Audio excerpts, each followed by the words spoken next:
The story opens with a sense of quiet normalcy, the kind of day that feels so ordinary it barely registers as memorable. The sky is a crisp, cloudless blue, and the sun glints off the fresh snow, turning the mountain into a sparkling expanse of white. David, an experienced skier, checks his gear one last time before pushing off from the lodge. He's done this run 100 times before. A well-groomed trail through the pines, popular with weekend skiers but peaceful enough to enjoy the solitude of the wilderness. He exchanges a few words with a lodge attendant or a friend, casually mentioning his route. Maybe he jokes about being back in time for a hot drink. Or perhaps he's quiet, lost in thought, savoring the anticipation of the crisp air against his face as he glides downhill. Other skiers are out today. Families, couples, the occasional solo adventurer. But the trail is wide enough that he'll have stretches to himself. As he starts his descent, the world narrows to the rhythmic sound of his skis cutting through the snow, the occasional scrape of a pole, the faint whisper of wind through the trees. The trail dips and curves, leading him deeper into the forest. The evergreens grow thicker here, their branches heavy with snow, casting long shadows even in the midday sun. For a moment, he pauses. Maybe he adjusts his gloves, checks his phone. No signal, but he expected that, or simply stops to take in the silence. The air is unnaturally still. No birds, no distant laughter from other skiers, just the faint creak of snow-laden branches.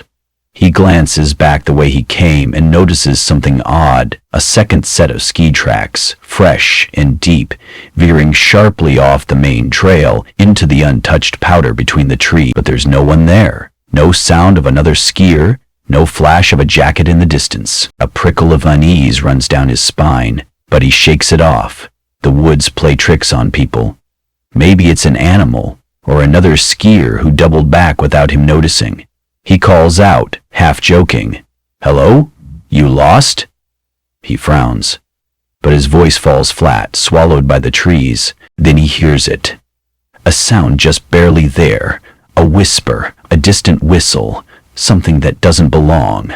He turns, scanning the forest, but sees nothing. When he looks down again, his own tracks behind him are gone.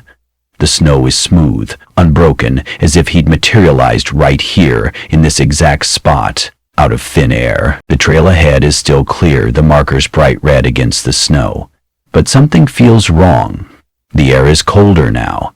The light seems dimmer, like the sun has slipped behind a cloud he can't see.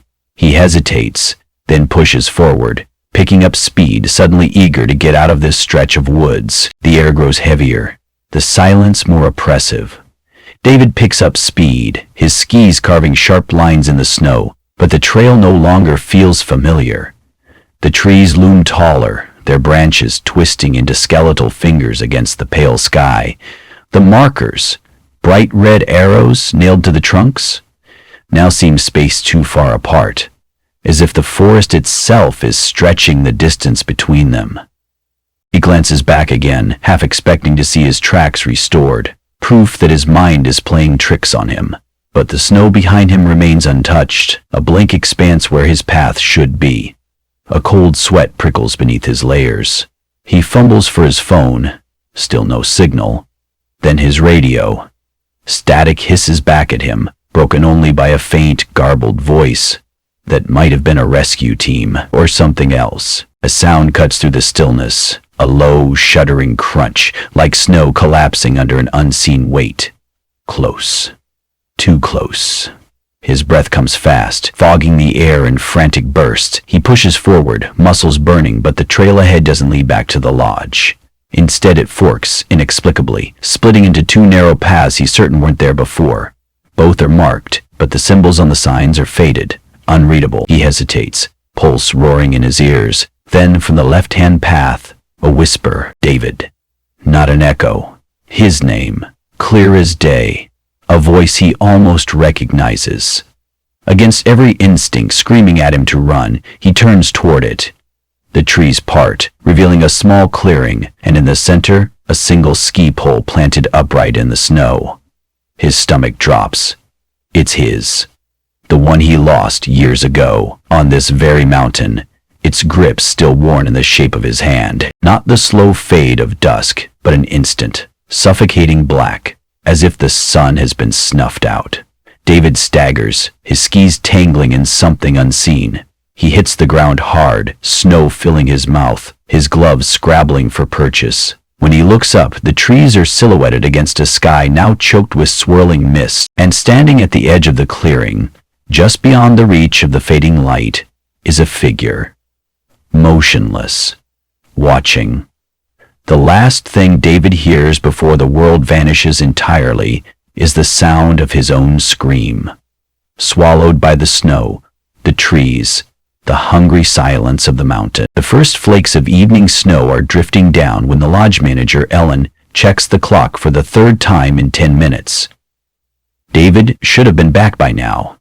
He wasn't the type to push past sunset. Not on a routine trail. Not alone. She tries his phone. Straight to voicemail. Outside, the mountain has turned the color of old bruises, purples and grays, swallowing the last daylight. She radios the ski patrol, trying to keep her voice steady. "We've got an overdue skier. Last seen heading down Pine Ridge Trail around noon." By full dark, the parking lot is alive with trucks and flashing amber lights. Headlamps cut through the falling snow as the first search team assembles. Local volunteers, Forest Service officers, and a pair of grim-faced paramedics loading a sled just in case. The mood is tense but routine. These calls usually end with an embarrassed snowboarder stumbling out of a tavern or a twisted ankle halfway down a gully. The search begins where he was last seen. The snow has erased most tracks, but the team fans out anyway, probing the trail edges with poles, scanning the trees for any flash of color. One of the rangers, a grizzled 20-year veteran named Harlow, stops suddenly where the trail bends. "David."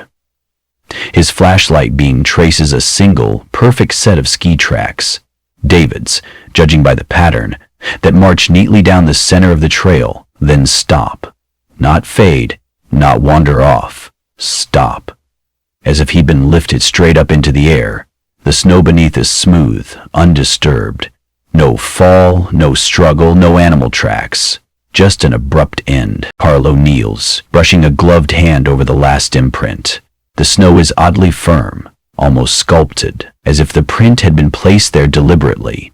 Behind him, a volunteer whispers something about avalanches, but Harlow shakes his head. The slope here is gentle, the snowpack stable. Then the radios crackle to life. Another team, half a mile downslope, has found something. A single ski, upright and planted in the snow like a grave marker. The binding is still locked in the open position, the way it would be if his boot had simply stepped out of it. No blood, no signs of force, just empty snow stretching away into the dark. Back at the lodge, an elderly bartender named Walt nurses a whiskey and listens to the rangers' debate. When the room falls quiet, he clears his throat. "Happened before," he says. "Winter of '78. Skier went missing on this same trail. They found his jacket folded on a rock, sleeves crossed like he'd laid it out neat for them. Never did find the rest of him." He won't say more, just polishes his glass with a shaky hand. On the third day, a searcher's boot kicks something half buried near where the tracks vanished. A scrap of paper, brittle with cold. 2 words written in David's familiar scrawl. "It remembers." No one knows what it means, but that night the radios crackle with static and a voice, too distorted to recognize, whispers the same phrase before the transmission cuts out for good. The search for David is officially called off after a week. The official report lists him as missing, presumed deceased. A bureaucratic shrug to a mystery no one can solve. But in the lodge, the diner, the ranger station, the whispers grow louder. Theories split into factions, each more unsettling than the last. The sheriff and a few seasoned rangers stick to the facts. Avalanche burial? No. The snowpack was stable. Animal attack? No blood, no tracks, no drag marks. Hypothermia? Induced delirium? Maybe. But David was experienced, dressed for the weather. They mutter about uncharted crevasses or sudden whiteout disorientation, but their voices lack conviction. We walk above the camp, no ropes. We pawn bolt over rocks. We look down on the pack, crushed. Then the lead investigator receives an envelope with no return address. Inside, grainy photocopies of missing persons reports from the 1950s. All skiers, all vanished on the same trail. The final page is a handwritten note. Stop looking. You won't like what you find. Locals trade stories over whiskey-stained tables. Old Walt, the bartender, recounts how his grandfather once saw a shadow moving against the wind near Pine Ridge. A waitress mentions the Ute legend of the Hutenayaho, a winter spirit that steals arrogant men who disrespect the mountain. Then there's the retired biology teacher, Marjorie, who brings a yellow journal to the lodge. It belonged to a trapper who vanished in 1923. The last entry reads, "The trees don't grow right up there, branches twisted like they're pointing at something. Found my own initials carved into an aspen. I swear I never been there before." But the most chilling post comes from an anonymous user. "I was stationed at Camp Hale in the 60s. They told us not to patrol Sector 9 after dark. One night, Jenkins ignored orders. We found his rifle, still warm." Then, a break in the case. A woman named Lillian arrives at the sheriff's office, trembling. 10 years ago, she'd been snowshoeing near Pine Ridge when the trees went quiet. She describes a figure, tall, limbs too long, standing between the pines without leaving footprints. She ran, but not before hearing a whisper. "You're not the one we want." The sheriff dismisses her as a crank, but that night, Lillian's dog vanishes from her locked porch. On the snow, a single bare human footprint, size 13, David's size. No theory fits all the facts. But as the snow melts, a final clue emerges. A patch of disturbed earth near the ravine. Beneath the mud lies a rusted pocket knife, its blade etched with 2 letters. DP.